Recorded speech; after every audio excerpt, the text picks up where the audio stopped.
Hi, it's Mr. Anderson, and welcome to Biology Essentials Video 33. This is on genotypes and phenotypes, and how changes in genotype can affect changes in the phenotype. You should know what both of those are. Genotypes are going to be the letters of the DNA, or the genes inside you. Phenotype are going to be the physical characteristics that you have. And so an analogy could be the letters that we put in a book is like the genotypes, but the story would be like the phenotype. And so I've written a sentence right here, which probably means nothing to you. Let's turn to the next page of this text, and we'll see that we now can see the word the, but still doesn't really mean anything to you. But now let's turn to the third page, and we can actually see a story starting to emerge. The fat cat ate the rat. And so the letters would be like the genotypes, but the phenotype is going to be the story. And so when you look at me, what you see is phenotype. You see that I have blue eyes, you see that my nose looks like this, but what you don't see are the letters behind that.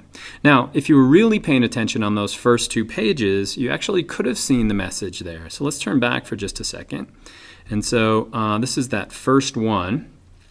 It doesn't make sense when you look at it, and that's because the whole thing has been frame shifted.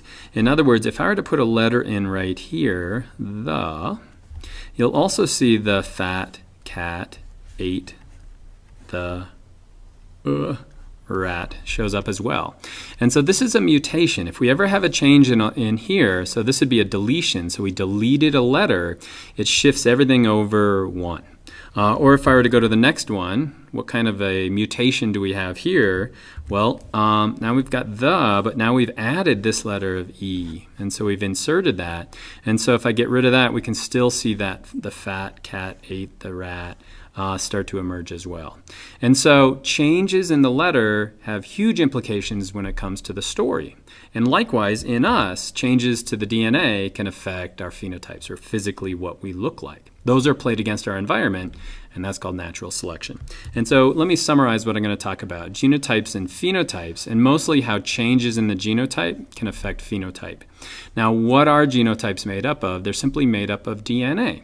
And so how do we change the DNA, or how do we get errors in the DNA? Well, there's essentially two ways that we can do that. The major source of errors comes from damage to the DNA or mistakes in DNA replication. We call those things mutations. They're played against the environment, and some of them are actually beneficial. Some of them are harmful, and some of them are none of the above. They're neutral.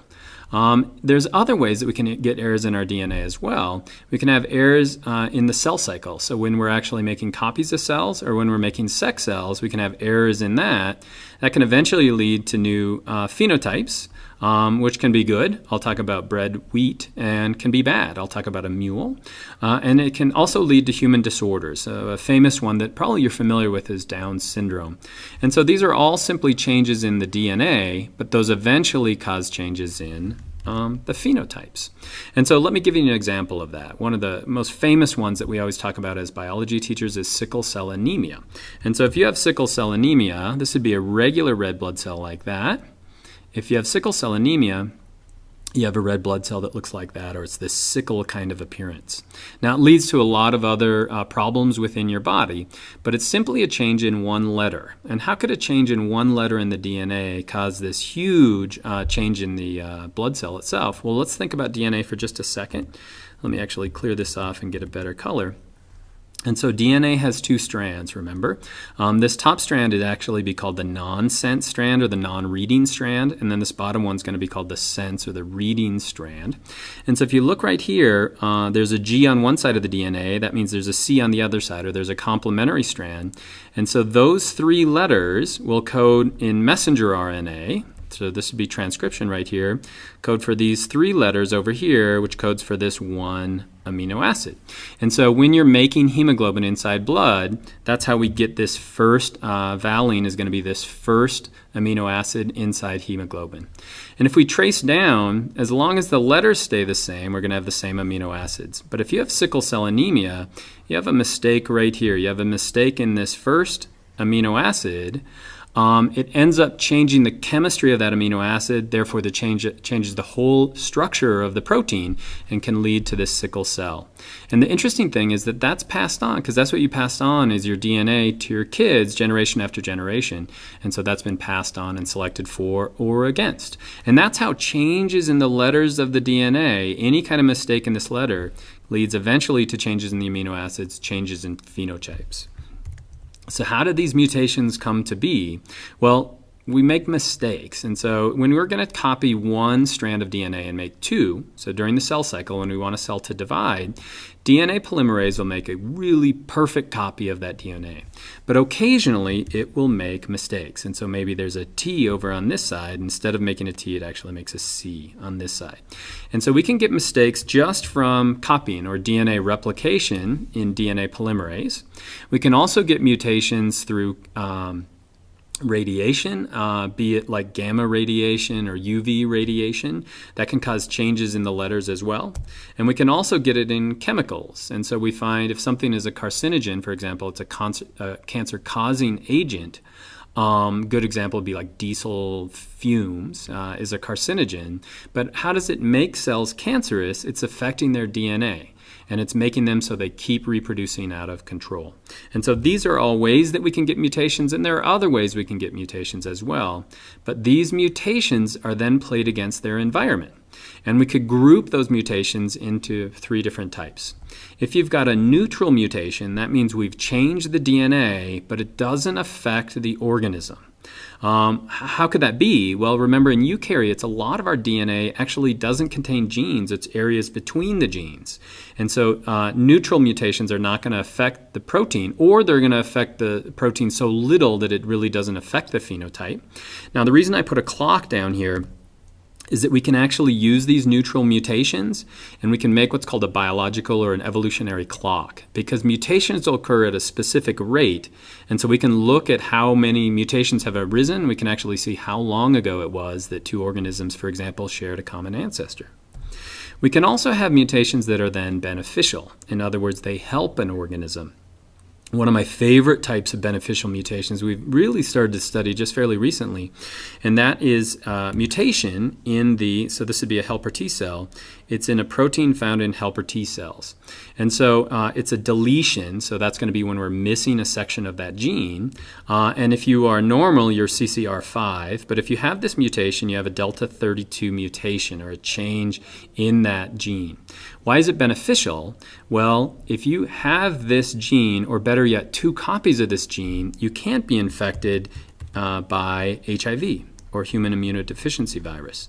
In other words, there's something different in the structure of that helper T cell, so this virus can't gain entry. What's interesting about this is it's most prevalent in Europeans. We don't find it at all in Africans or Asians for the most part. And so that suggests to us that it was selected. And so when scientists started looking, they found that this offered protection against either bubonic plague or smallpox, and now is providing protection for descendants of the people that first came up with this mutation. And so it helped them a long time ago and helps them today. So that'd be a beneficial. However, most of the mutations are going to be harmful. Harmful to that individual, and if it's in the germ cells, harmful to generations that come after that.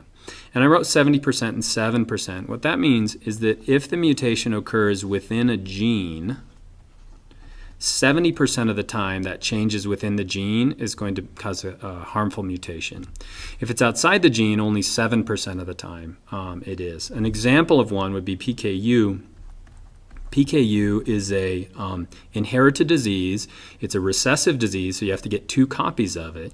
But if you have phenylketonuria, and they test all babies for this, you can't break down or you can't do well with a diet that's rich in phenylalanine. And so they have to accommodate for that. They change your diet. And so it's a harmful mutation. And this was discovered just in the last century. And so when we weren't testing for this, babies that were born, their diet actually was killing them, a normal diet. So that'd be an example of a harmful mutation. We can also have mistakes not only in the copying or the duplication of DNA, but in the cell cycle. And so what I've drawn right here is meiosis, Meiosis is how we make sperm and egg. How do we go from a diploid cell eventually to a haploid cell? So you think of this making sperm or making eggs. We can also have mistakes in here, and a lot of these mistakes will actually occur during meiosis 1.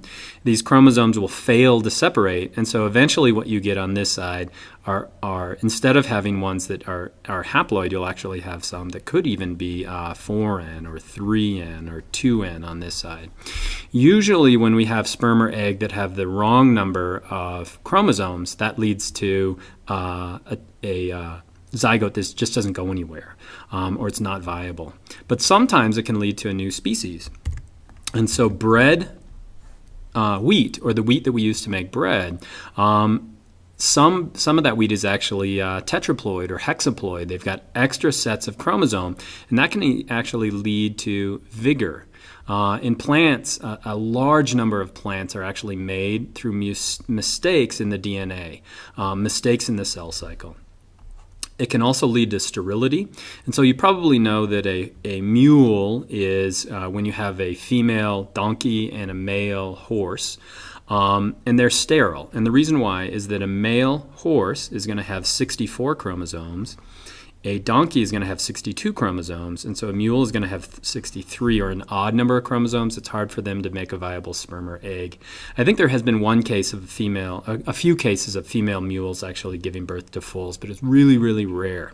And so that can lead to sterility. It can also, these changes in the meiosis can lead to disorders.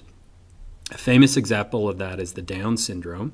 And so this would be a karyotype, or a picture of all the chromosomes in an individual. In this case, it'd be a female because there are 2 X chromosomes. But if you look at here with an individual as Down syndrome, you'll notice that they actually had 3 21st chromosomes.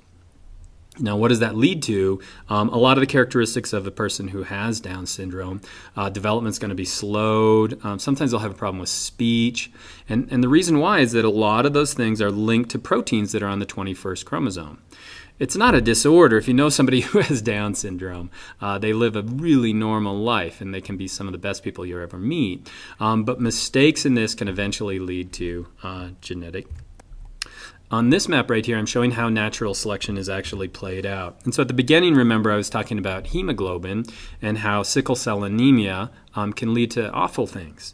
The neat thing that it can lead to is also the ability to not get malaria. And so this map on the left side is where malarial mosquitoes are found. On the right side, it shows the incidence of sickle cell anemia. And so we're going to find higher rates of sickle cell anemia in especially sub-Saharan Africa. And the reason why is that it created sickle cell anemia, which was bad, but the beneficial mutation has allowed them not to get malaria, which is a huge selective pressure in Africa. And so that's genotypes, that's phenotypes, and I hope that's helpful.